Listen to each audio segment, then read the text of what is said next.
Bonne nouvelle pour la rentrée académique 2022-2023, l'École supérieure d'administration, d'économie, de journalisme et des métiers de l'audiovisuel ESAE vous ouvre les portes de ses différents sites. À Gbedjourmende, à Bomé-Calavi, à Kpakpa et même à Parakou, l'université ESAE vous offre des bons d'études et des demi-bourses dans toutes ses filières en licence 1, 2 et 3. Et pour les 100 premières inscriptions en master 1 et 2, bénéficiez des demi-bourses. Nouveau bachelier, vous avez au moins la mention assez bien, inscrivez-vous vite à ESAE et bénéficiez d'un bon de 50 000 francs CFA. Étudiants, étudiantes et nouveaux bacheliers, payez 200 000 francs CFA en sciences de gestion, sciences économiques, sciences juridiques et en administration des affaires en licence 1, 2 et 3 et 500 000 francs CFA en master 1 et 2, 250 000 francs CFA en administration générale, administration des finances, journalisme et métiers de l'audiovisuel en licence 1, 2 et 3 et 600 000 francs CFA en master 1 et 2. Alors, inscrivez-vous vite et profitez des offres exceptionnelles mais également d'un enseignement de qualité à l'université d'excellence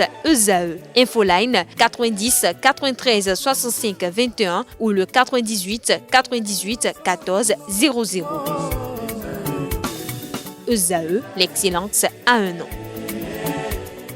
Amis sportifs, bonjour. La ville de Dakar abrite les vendredis 12 et samedi 13 novembre 2022 l'édition 2022 des championnats d'Afrique de la zone 1 de triathlon.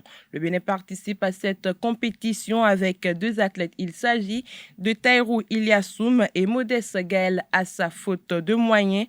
Les athlètes ont fait le déplacement du Sénégal sans entraîneur, encore moins d'officiel. Signalons que Taïrou Iliassoum est un triathlète qui a remporté en décembre 2021 la première édition du Standard et Rolf Triathlon de Cotonou qui s'est déroulé du côté de la zone balnéaire de la plage de Eldorado. Modeste Gaël Assa a quant à lui terminé vice-champion de cette compétition. Par ailleurs, 4 catégories d'athlètes sont retenues: élite homme, élite femme, groupe d'âge homme et groupe d'âge femme. Autre information, blessé de longue date avec son club du Stade Brestois, l'attaquant béninois Steve Mounier voit le bout du tunnel. Ce mercredi 9 novembre 2022, le buteur béninois a effectué son grand retour sur le terrain de football, lui qui était écarté depuis quelques semaines à cause d'une blessure inquiétante. Avec le Stade Brestois, Steve Mounier s'est entraîné le mercredi dernier avec ses coéquipiers en vue du match contre Troyes. Retour à l'entraînement donc pour le Béninois qui n'avait plus touché le ballon depuis longtemps. Alors que le peuple sénégalais s'accrochait à un mince espoir de voir Sadio Mané au mondial, c'est mort. Les supporters des champions d'Afrique devront faire leur deuil. Le forfait de la star sénégalaise vient en effet d'être confirmé par la presse allemande et commenté par le correspondant de la radio Futur Média RFM qui émet au Sénégal. Sadio Mané ne verra donc pas le Qatar qui abrite la Coupe du Monde du 20 novembre au 18 décembre 2022.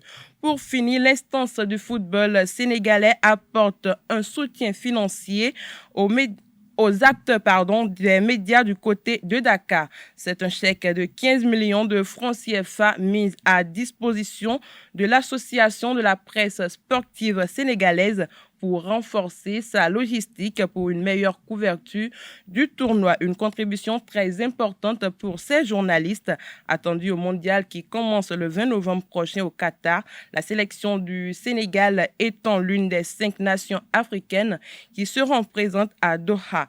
Le 12e Gaindé et Ale Kassa, les 2 principaux groupes de supporters, ont aussi reçu une aide de 10 millions de francs CFA pour cet événement sportif.